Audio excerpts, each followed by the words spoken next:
have to notice it that every speaker will be given 6 minutes. The first bell will be on 5:30 and the last and final bell on 6, and also every individual will be invited on the basis of a lucky draw, and every speaker must pick up the token after his speech. Here I humbly request our guests to pick up the token for the first speaker.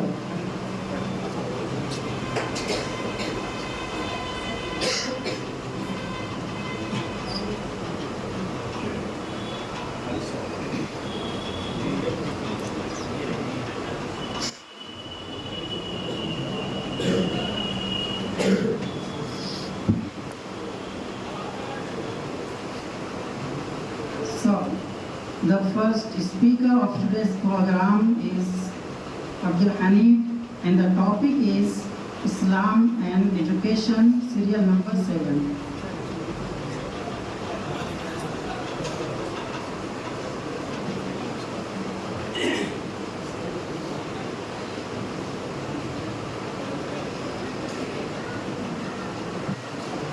Assalamu alaikum wa rahmatullahi wa barakatuh. نحمده ونصلي على رسوله الكريم أما بعد. أعوذ بالله من الشيطان الرجيم. بعث في الأميين رسولا منهم يتلو عليهم آياته. صدق الله العظيم.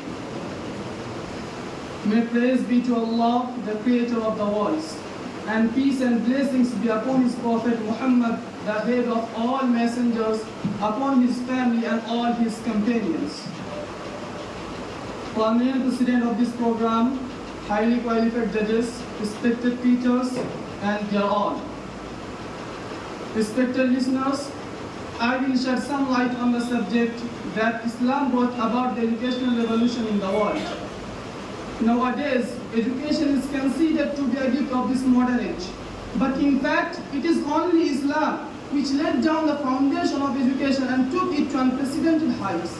It is an established truth that Islam has not only laid much emphasis on education, rather it is the messenger of knowledge and leader of an educational revolution. Other civilizations put education in the category of life, but Islam regarded the utmost of each human being.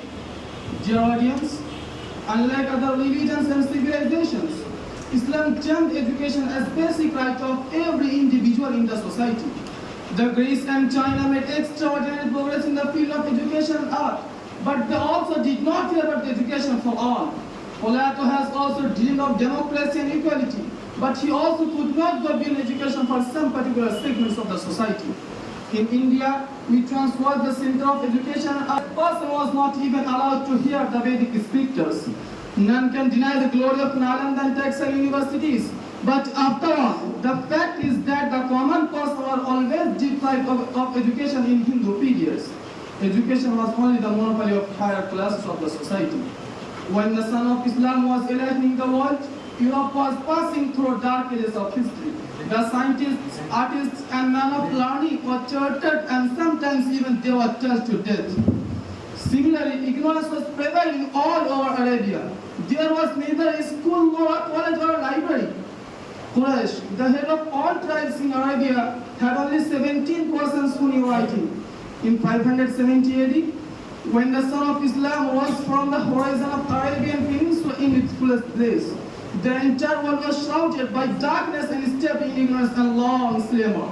The first slogan that Islam chanted in this horrible atmosphere was about education.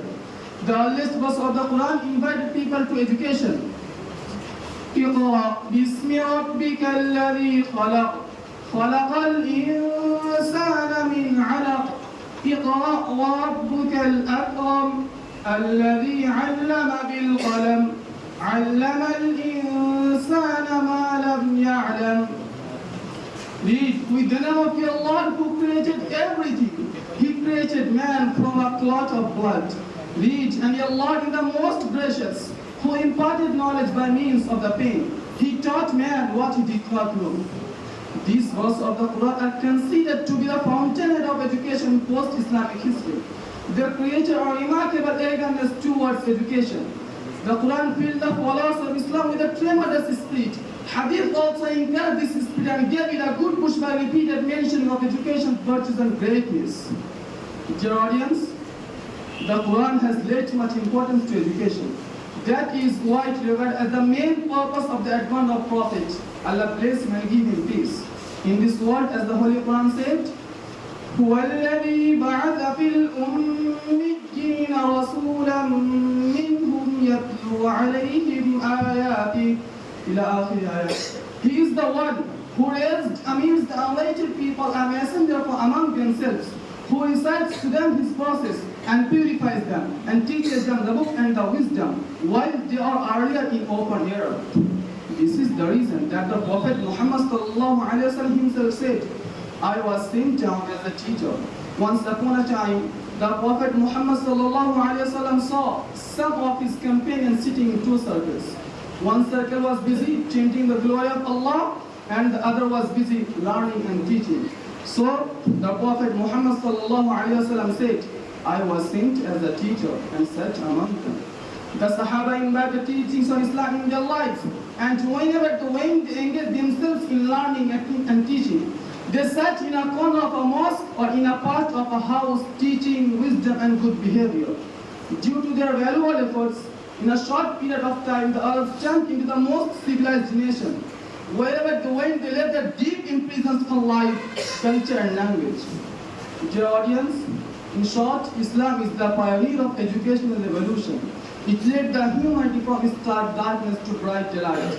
I wrap up my speech by expressing my heartfelt feeling that it's been a great experience to share my views with you all wonderful people.